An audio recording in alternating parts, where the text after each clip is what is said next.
कर्नाटक के सीएम को लेकर मंथन, डीके बोले मेरी ताकत 135। एमएलए बेंगलुरु कांग्रेस की कर्नाटक इकाई के अध्यक्ष डीके शिवकुमार ने सोमवार को कहा कि उनकी ताकत 135 विधायक हैं, क्योंकि पार्टी ने विधानसभा चुनाव में उनकी अध्यक्षता में इतनी संख्या में सीट पर जीत दर्ज की। राज्य विधानसभा चुनाव के नतीजे शनिवार को घोषित होने के बाद शिवकुमार और कांग्रेस के वरिष्ठ नेता सिद्धरमैया का समर्थन कर रहे विधायकों की संख्या के बारे में लगाई जा रही अटकलों के बीच उनका ये बयान आया है। शिवकुमार ने कहा, मैं पार्टी का प्रदेश अध्यक्ष हूं और मेरी अध्यक्षता में पार्टी ने डबल इंजन बीजेपी सरकार, भ्रष्ट सरकार के खिलाफ कर्नाटक में 135 सीट पर जीत दर्ज की। लोगों ने हमारा समर्थन किया और 135 सीट पर हमें विजयी बनाया। उन्होंने कहा, कांग्रेस के चुनाव प्रचार अभियान और कर्नाटक में एकजुटता की देश भर में सराहना की जा रही है। यदि स्थानीय स्तर से और सहयोग मिला होता तो हम कहीं और बेहतर प्रदर्शन कर सकते थे, सीट की संख्या बढ़ा सकते थे। हालांकि फिर भी हम खुश हैं। इस बीच डीके शिवकुमार ने सोमवार को दिल्ली की अपनी प्रस्तावित यात्रा रद्द कर दी,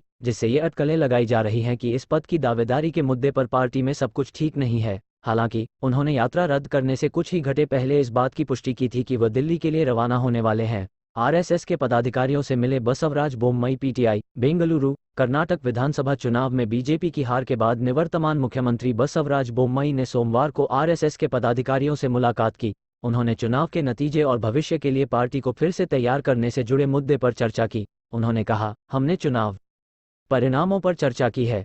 हमने इस बात पर भी चर्चा की है कि आने वाले दिनों में आरएसएस के मार्गदर्शन के तहत पार्टी को कैसे संगठित किया जाए। गलतफहमी में है विपक्ष के नेता नकवी पीटीआई नई दिल्ली बीजेपी नेता मुख्तार अब्बास नकवी ने कहा कि विपक्ष के नेताओं को कर्नाटक विधानसभा चुनाव के नतीजे के बाद उसी तरह की गलतफहमी हुई है जैसी 208 में मध्य प्रदेश, राजस्थान और छत्तीसगढ़ के विधानसभा चुनाव परिणाम के बाद हुई थी।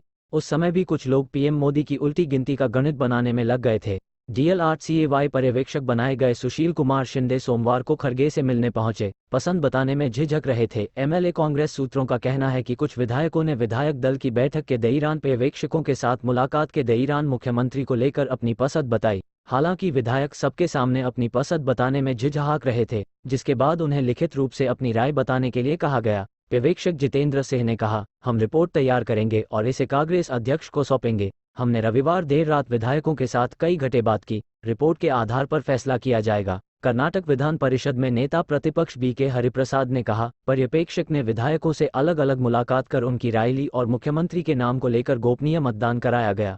अब पार्टी आलाकमान फैसला करेगा कि मुख्यमंत्री कौन होगा। पार्टी के भीतर सीएम के मसले पर एक से ज्यादा फॉर्मूले पर मंथन हो रहा है। उसमें एक सीएम के साथ 2 से 3 डिप्टी सीएम या फिर 5 साल में बारी बारी से सीएम पद देने की बात भी सामने रही है।